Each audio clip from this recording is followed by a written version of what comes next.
திருவத்திய உற்சவம்னு சொல்லக்கூடிய வைகுண்ட ஏகாதசி பெருவிழா ஸ்ரீரங்கத்திலே வெகு விமர்சையாக நடந்து கொண்டு வருகிறது. அதில் பகல் பத்து இராப்பத்து என 10 நாளாக இந்த உற்சவம் 20 நாள் நடந்து கொண்டு வருகிறது. இதில் முதல் 10 நாள் திருமொழி திருநாள் என்றும், பிறகு ராப்பத்து 10 நாள் திருவாய்மொழி திருநாள் என்னும் போற்றப்படுகிறது. அப்போது இந்த திருமொழி திருநாளில் 10ஆம் திருநாளான இன்று பெருமாள் அழகிய மணவாளன் நம்பெருமாளானவர் நாயிகா பாவத்தில் எழுந்தருளியிருப்பார். நாயிகா பாவம்னா பெண் வேடமிட்டு எழுந்தருளியிருப்பார். வருஷத்தில் ஒரே ஒரு நாள் தான் இந்த சேவை. அதுவும் ஒரு பக்தனுக்காக தான் பெருமாள் அதை பண்ணுறாருன்றது நம்ம தெரிஞ்சுக்கணும். காஞ்சிபுரத்தை விட்டு எம்பெருமானாரே கதி அப்படின்னு வந்த கூரத்தாழ்வான் என்ற ஒரு ஆச்சாரியன், அவருக்கு 2 புத்திரர்கள், பராசர பட்டர், வேதவியாச பட்டர் என்று 2 புத்திரர்கள் அவருக்கு. அதில் பராசர பட்டர் என்பவர் சாக்ஷாத் பெரிய பிராட்டியார் ரங்கநாச்சியார் இடத்திலே அதிக வாத்சல்யம் அன்பையும் கொண்டவர். அவர் ஸ்ரீ குணரத்ன கோஷம் என்று தனியாக ஒரு பதியே, ஒரு ஸ்லோகமே தாயாருக்கு பாடியுள்ளார். இந்த பெருமா ரங்கநாதருக்கும் ரங்கராஜஸ்தவனும் பாடியிருக்கார். ஆனால் அவருக்கு அதிக அன்பு வாத்சல்யம் எல்லாம் காதல் இது எல்லாமே பெரிய பிராட்டியார் ஸ்ரீரங்கநாச்சியார் இடத்துல தான். அவர் ஒரு முறை பங்குனி உத்தரத்தில் பெருமாளந்தார் ஏகாந்தத்தில் எழுந்தருளி இருக்கா. சின்ன குழந்தையவர் சட்டுன்னு தரைக்குள்ளே போயிட்டார். அப்போது எல்லாம் அங்கே இருக்கிற எல்லாரும் பெருமாள் ஏகாந்தத்துக்கு கொஞ்சம் வெள்ளை இரு அப்படின்னார். அப்போ அர்ச்சக சுவாமி பெருமாளுக்கு திருவத்தாடைன்னு சொல்லக்கூடிய முகத்தை துடைக்கும்போது பெருமாள் முகம் சற்று வாடி இருந்தது. என்ன விஷயம், ஏன் அப்படி இருக்கல் அப்படின்னு கேட்குறச்சே, அந்த குழந்தை ஏன் வெள்ளாமிச்சிங்கோ அப்படின்னு கேட்டார். குழந்தையே போய் கேட்குறேன், ஏன் சொன்னியே, ஏம்மா குழந்தை வெளில போயிட்டேன் அப்படின்னு கேட்குறச்சே, நான் என் அம்மா அப்பா இருப்பான்னு நினச்சின்னு வந்தேன், உள்ளே பார்த்தா பெரிய பெருமாளும் பெரிய விராட்டியும் இருக்கா, அதனால் சுவாமிகள்லாம் சொன்னால் நான் வெளில போயிட்டேன்னு. அப்படி நினைக்க சொல்லாத, முன்பு இருந்ததை போல நினைக்க சொல்லும், அம்மா அப்பா தான் இங்கே இருக்கான்னு நினச்சிட்டு வர சொல்லுன்னு திருப்பி ஏகாந்தத்துக்கு உள்ளே கூட்டதாக ஒரு குரு பரம்பரா வைபவம் இங்கே உண்டு. அப்பேற்பட்ட பிரபாவம், அப்பேற்பட்ட ஒரு பக்தி, அப்பேற்பட்ட ஒரு வினயம் இந்த பராசரப்பட்டருக்கு உண்டு. பெருமாளுக்கு ஒரு ஈகோ காம்ப்ளெக்ஸ்னு சொல்லணும், அதை இப்படி கூட சொல்லலாம். பெருமாளுக்கு என்ன ஒரு காம்ப்ளெக்ஸ் அப்படின்னா, யாருக்குமே இருக்கும். ஒரு அம்மா இடத்துல குழந்தை வாத்சல்யமாக இருக்குன்னா அப்பாவுக்கு ஒரு சின்னதை என்ன குழந்தை அம்மாட்டே போகிறான் அப்படின்னு இருக்கும் இல்லையா, அதுபோல் பெருமாளுக்கு உண்டு. மதுரகவி ஆழ்வார் நம்மாழ்வார் இடத்துலையே கொண்ட பக்தினால் பெருமாள் என்ன பண்ணார், மதுரகவி முன்னாடி போய் நிற்பாரான். என்ன பாரு, நான் எப்படி நகை போட்டுருக்கேன் பாரு, நான் எப்படி ஆபரணம் அணிஞ்சிட்டுருக்கேன் பாரு, நான் எப்படி தொப்பி போட்டுருக்கேன் பாரு, நான் எப்படி எல்லாம் காம்பீரம் நடக்கிறேன் பாருன்னு பெருமாள் அவர்கிட்ட போய் நிற்பாரான்.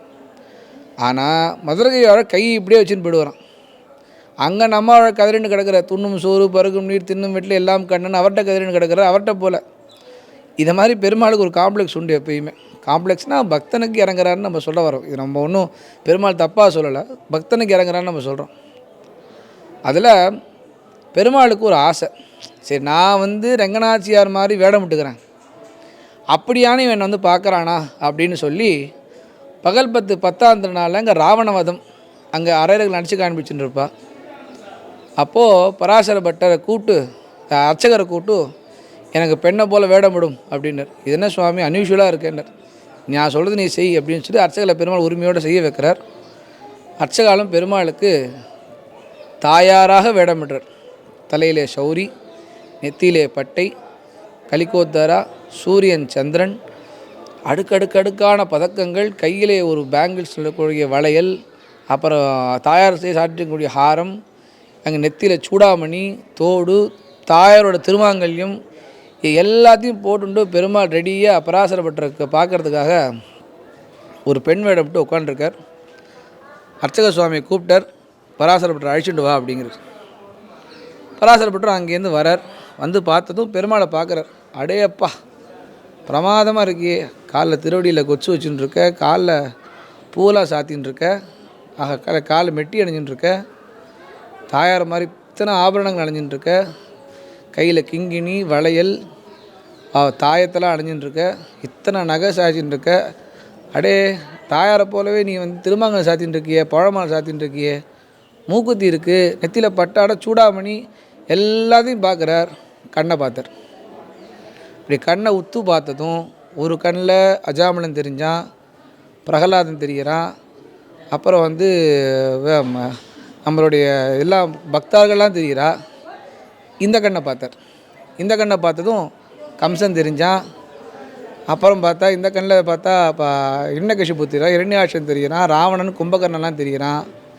இது தாயார் இல்லை அப்படின்ட்டு. ஏன்னா தாயார் இல்லைன்ட்டு நீ அப்படி கிடையாது. ராமாவதாரத்தில் நீயும் தாயாரும் ஒரு உத்தியானவனத்தில் இருந்தள். அப்போது காக்காசுரனத்தை வந்தான். தாயாருடைய அங்க காந்திகள்லாம் குத்தி குத்தி ரத்தம் வடி வச்சான். அப்போ நீ என்ன பண்ண? புல்லை எடுத்து பிரம்மாஸ்திரம் பிரயோகம் பண்ண. அவன் த்ரீன்லோகான் பரிக்கிரமன் சுற்றி திருப்பி உங்ககிட்டயே விழுந்தான். விழுந்ததும் அவன் இப்படி பரண்டு விழுந்தான். அவனை இப்படி திருப்பி போட்டு அந்த குழந்தை வந்திருக்கான் பாரு, அவனை காப்பாற்று அப்படின்னு.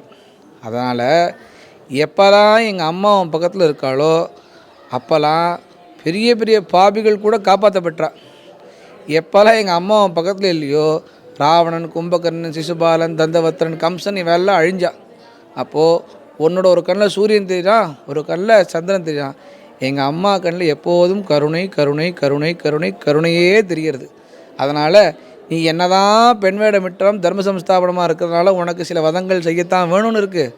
ஆனால் எங்கள் அம்மா சந்திரமா மனசோ ஜாதகான்னு சொல்லக்கூடிய எப்போதும் கருணை உள்ளம் கொண்டவள், அவள் ஈடுக்கு உன் கருணை வராது அப்படின்னு சொல்லி இதை விவரிக்கும் வண்ணமாக அன்றைக்கு பெருமாள் நாயிகா பாவம் சொல்லக்கூடிய நாச்சியார் திருக்கோலத்தில் எழுந்தருளியிருந்து சேவை சாதிப்பார். வருஷத்தில் ஒரே ஒரு நாள் தான் இந்த சேவை. அன்றைக்கி பெருமாள் முன்னாடி அரையர்கள் ராவண வதத்தை பெருமாள் முன்னாடி நடித்து காட்டி அன்றைக்கும் அரையருடைய தீர்த்தம் செலாரி அன்றைக்கி சமர்ப்பிக்கப்படும். திரளான ஜனங்கள் கலந்து கொண்டு இந்த நாச்சியார் திருக்கோலத்தை சேவிக்க வேண்டும் என்று பிரார்த்திக்கிறோம். பகல் 10 10ஆம் திருநாள்.